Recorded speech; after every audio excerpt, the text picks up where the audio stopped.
KP's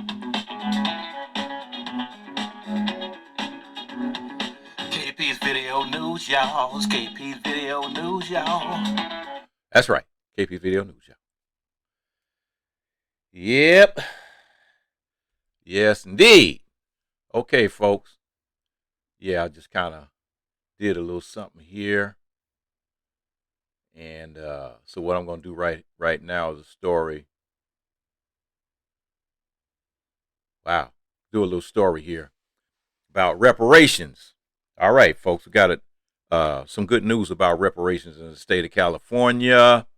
Reparations could see, and California reparations could see Newsom give back to Black Americans $223,000 each. And only thing I can say is I need to move back to Cali. So, got a 9-member reparations task force that's estimated that Black Californians could receive more than $223,000 each in reparations for the enduring economic effects of racism and slavery more than 2 years on from the murder of George Floyd at the hands of police.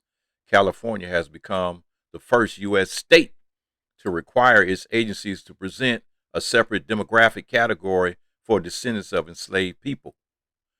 And on Thursday, that task force, which was formed into law by Democratic Governor Gavin Newsom in 2020, has spent months traveling across the West Coast to learn about the effects of these policies.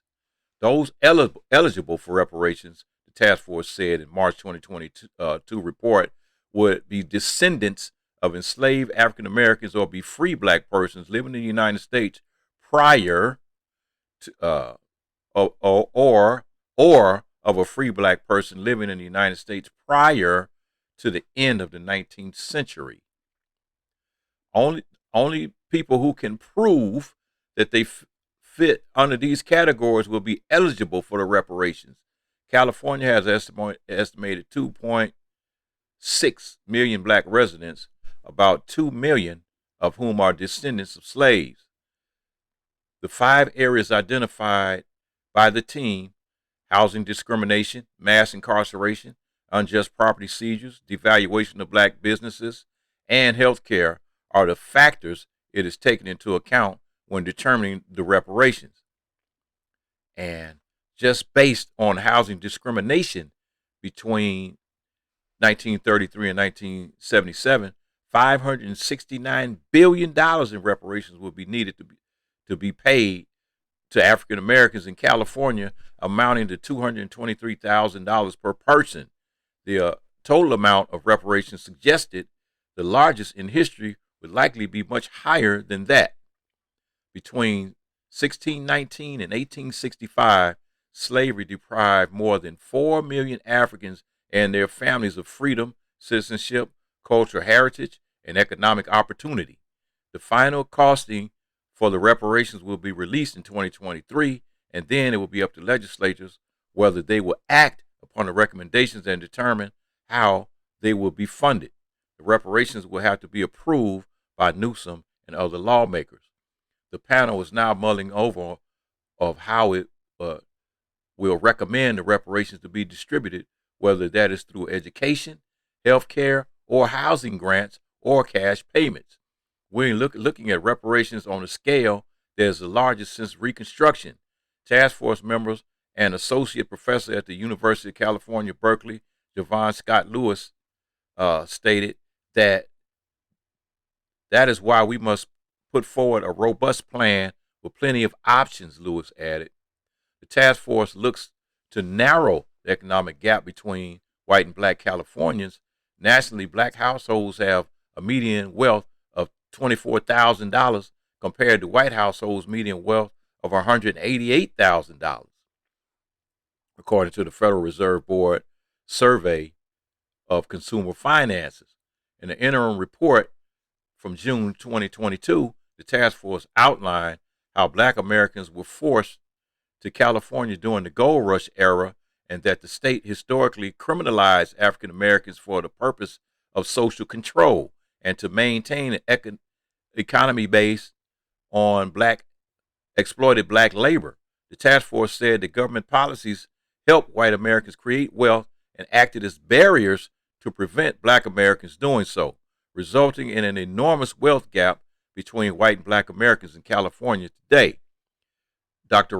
Rashawn Ray, a senior fellow of the Brookings Institution, stated that reparations should be paid because it's the right thing to do. The California Task Force has done its due diligence to examine the lasting legacies of enslavement in the state of California and the United States, and these legacies extend far beyond wealth and economics, but this is a customary way that the United States has atoned for its transgressions. While I think direct payments are appropriate, my colleagues and I have suggested wealth building strategies centered on down payments for homes, college tuition, and business grants. As expensive as California is, and given the underrepresentation of black students in the University of California system compared to the California state system, these formats will be useful. So they are already thinking about ways of how to cheat them out of instead of giving them that money.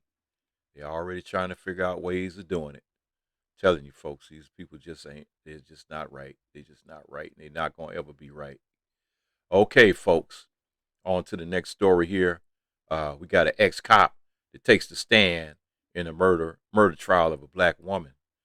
So Aaron Dean, the now former police officer charged in the 2019 fatal shooting of Atatiana Jefferson, took the stand today in his murder trial.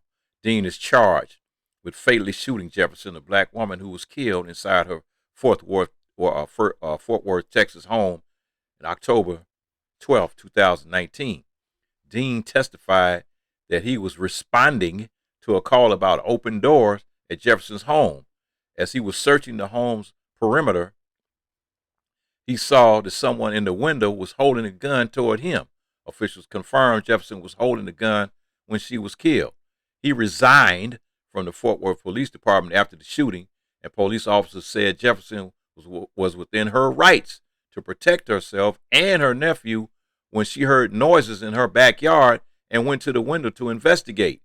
Dean testified that he was responded to an open structure call about 2:30 a.m. on October 12th. An open structure call refers to a door or window left open on a building, according to testimony from Officer Carol Darch, Dean's partner that night. A neighbor had dialed a non-emergency number, about his concerns of open doors at Jefferson's home. According to testimony, the call center employee who received the call, the neighbor who testified last week, said that he wanted a welfare check on the family. Officers parked down the street from the home, Dean said.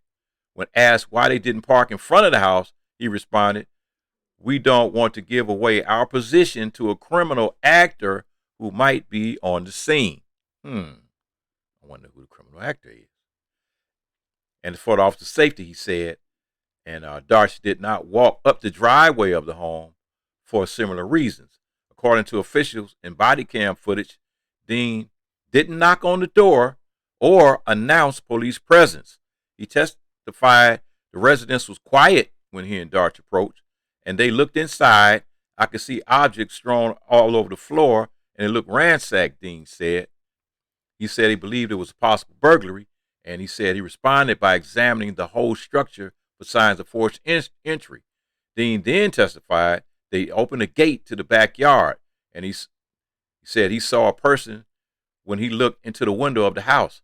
I could tell there was movement, like the upper arms are moving, like someone was reaching for something, Dean said on the witness stand. He continued, "I thought we had a burglar, so he stepped back, straightened up, drew his weapon, and then pointed toward the figure. I couldn't see that the person's hands and were taut hands, and it's what's in them that kill. We need to see the hands. We need to get people to show us their hands. We need to get control of those hands." So I drew my weapon, intended to tell that person to show me their hands. Dean testified he looked back after he got his light on and saw the silhouette again, and he quickly shouted, "Put up your hands, show me your hands, show me your hands." According to body footage, Dean only asked Jefferson to show me your hands once. He shot her after the second command. And as I stated, to get the second phrase out, show me your hands, I saw the silhouette. I was looking down the barrel of a gun. And when I saw the barrel, gun pointed to me, I fired a single shot from a service weapon. He said officers are trained to meet deadly force with deadly force. And according to officials as well as testimony, in Jefferson's then 8-year-old nephew was in the room when Jefferson was shot. Jefferson and Zion were playing video games when she got up to see what was making the noise. Zion said she reached for the gun as she approached the window. According to prosecutors, there was about 1 minute and 17-second gap between Dean arriving on the scene and when he shot Jefferson. Prosecutors have focused on whether Dean saw a gun and the fact that he entered the home quickly following the shooting, despite believing it to be a robbery. It's more bad police work, isn't it? Prosecutors asked him. It's not the best, Dean testified. Prosecutors continued. When you got in the house, did you tell Darch there was a gun then? When I found it, yes. That's contradictory. No, I'm talking about in the living room. Did you tell her there was a gun in that house? No, Dean replied. So you got another fellow officer from Fort Worth Police Department entering a home which you had determined to be burglary in process with a possible armed assailant, and you didn't think to say, hey, there's a gun inside, prosecutor stated. Yeah, this is this story is really shaky. Really kind of shaky and really kind of flimsy here. Really flimsy. Telling you, man. Okay. Got a next story here. Got a New York City man was arrested Saturday after he clashed with police officers during a dispute with an anti-drag story hour protesters at a public library, according to the police and a local report. Chase Catapano, 28, was at the Stavros Foundation Library in Midtown Manhattan during a scheduled protest inside the library when a verbal dispute erupted between him and the protesters. The video of the incident posted on Twitter shows a man yelling, "You're a disgrace, you're a disgrace," at the protesters, and the protesters can be heard shouting insults back at the man. An on-duty NYPD community affairs detective in plain clothes identified himself and tried to break up the dispute, but Capitano allegedly became aggressive and slapped the detective's hand. Better watch what you're touching. That's an officer. One protester yelled at the video. That's an officer. And Catapano resisted and was placed under arrest, and the detective was not injured. Capitano's father told the news that his son often uses computers at the public library and would not have responded well to any disruptions because of his bipolar disorder. Doesn't think he needs medication, which is, by the way, part of the disease, father stated. So you got a person that has bipolar that was arrested, and police stated that the homeless shelter was listed as Capitano's address. Capitano was charged with obstructing government administration, attempted assault, menacing, and disorderly conduct, and harassment. So, this is really weird, but this is what happens in America, man. You have people that consider themselves law enforcement that confront you. They confront you, and then when you say, especially a plainclothes officer, you don't know if that guy's a cop or not. Show me a badge. Show me something. Just by you saying I'm a cop means absolutely nothing. I want to see your badge. Show me your badge, and then I'll know you're a cop. But just by you saying, I'm a cop, yeah, well, anybody could say that. How many women have been abducted because they thought that somebody was a cop and only to turn out to be some pervert pretending to be a cop? And here you have this person has, some kind of disorder. And so, that person was going to act up because, hey, that's in their nature. The person is, has some kind of depression disorder. And here you are as a so-called law enforcement, you coming off like gangbusters, but, you guys, they do the same thing all the time.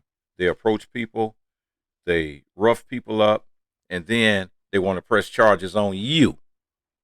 So, yeah, okay. Tell you, man, we got to get this thing together. Don't forget to like, subscribe, and share KP's Video News, y'all. You know who it is. You already know who it is.